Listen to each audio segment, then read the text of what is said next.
Welcome to Mega Nine TV. రాజకీయాల్లో గెలవాలంటే ఒకప్పుడు ఊరూరా తిరిగి ప్రచారం చేస్తే సరిపోయేది. కానీ ఇప్పుడు ట్రెండ్ మారింది. ఎలక్షన్స్లో గెలవాలంటే సోషల్ మీడియాలో ముందుండాలి. ఈ విషయంలో భారతీయ జనతా పార్టీ ఎప్పుడూ ఒక అడుగు ముందే ఉంటుంది. అయితే ఇప్పుడు రాబోయే ఎన్నికలు, భవిష్యత్తు రాజకీయాల కోసం బీజేపీ తన సోషల్ మీడియా వ్యూహాలను పూర్తిగా మార్చేస్తుంది. ఇప్పటి వరకు ఫేస్బుక్, ట్విట్టర్కే పరిమితమైన రాజకీయ ప్రచారాన్ని ఇప్పుడు నేరుగా జనరేషన్ జెడ్, అదే జెన్జీ యువతను టార్గెట్ చేస్తూ ఇన్స్టాగ్రాము, స్నాప్చాట్, రెడిట్ వేదికగా మార్చబోతుంది. అసలు బీజేపీ ఈ కొత్త ప్లాన్ ఎందుకు వేసింది? ఈ ప్లాట్ఫామ్స్ ద్వారా యువతను ఎలా ఆకర్షించబోతుంది? ఈ నయా పొలిటికల్ స్ట్రాటజీ వెనుక ఉన్న అసలు కథ ఏంటో ఇప్పుడు చూద్దాం.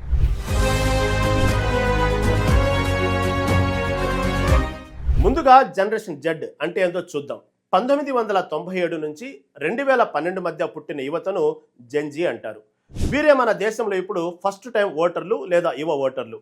బీజేపీ చేసిన అంతర్గత విశ్లేషణల ప్రకారం ఈ తరానికి చెందిన యువత ఫేస్బుక్, ట్విట్టర్ లాంటి పాత ప్లాట్ఫామ్స్కు క్రమంగా దూరం అవుతున్నారు.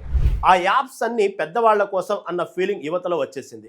దేశ జనాభాలో అత్యంత కీలకంగా ఉన్న ఈ యువ ఓటర్లు ఆకట్టుకోవాలంటే వాళ్ళు వాడే యాప్స్లోకి రాజకీయాలను తీసుకెళ్లక తప్పదని బీజేపీ ఐటీ సెల్ బలంగా డిసైడ్ అయింది.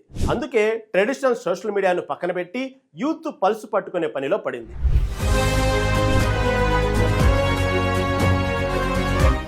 ఈ కొత్త స్ట్రాటజీలో బీజేపీ ప్రధాన ఆయుధం ఇన్స్టాగ్రామ్.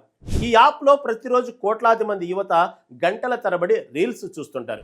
అందుకే యువతకు బోర్ కొట్టే సుదీర్ఘమైన రాజకీయ ప్రసంగాలను పక్కన పెట్టి వాటిని 15 నుంచి 30 సెకండ్ల షార్ట్ ట్రెండింగ్ వీడియోలుగా మార్చబోతున్నారు.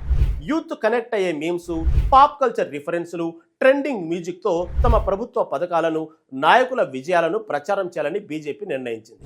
ఇన్ఫ్లుయెన్సర్లతో కొలాబరేషన్స్ చేసి పాలిటిక్స్ ను ఎంటర్టైన్మెంట్ తరహాలో యువత మెదడులోకి తీసుకెళ్లే భారీ ప్లాన్ ఇది. కేవలం ఇన్స్టాగ్రామ్ మాత్రమే కాదు, బీజేపీ స్నాప్చాట్, రెడిట్లపై కూడా ఫోకస్ పెట్టింది. స్నాప్చాట్ అనేది అత్యంత యంగ్స్టర్స్ వాడే యాప్. ఇక్కడ పొలిటికల్ క్యాంపెయిన్ కోసం ప్రత్యేకమైన ఫిల్టర్లు, జియో ఫిల్టర్లు, షార్ట్ స్నాప్స్ ద్వారా పార్టీ గుర్తును, ఐడియాలజీని యువతకు పరిచయం చేయబోతున్నారు. ఇకపోతే రెడిట్, ఇది మేధావులు, క్రిటికల్ థింకర్స్, టెక్ యువత ఎక్కువగా వాడే ప్లాట్ఫామ్. ఇక్కడ ఆస్క్ మీ ఎనీథింగ్ సెషన్స్ నిర్వహించి యువత అడిగే కఠినమైన ప్రశ్నలకు నేరుగా సమాధానాలు చెప్పడం ద్వారా వారి నమ్మకాన్ని గెలుచుకోవాలని బీజేపీ భావిస్తుంది. అంటే ఎవరికి ఏ భాషలో చెప్తే అర్థమవుతుందో ఆ భాషలో ప్రచారం చేయబోతున్నారన్నమాట.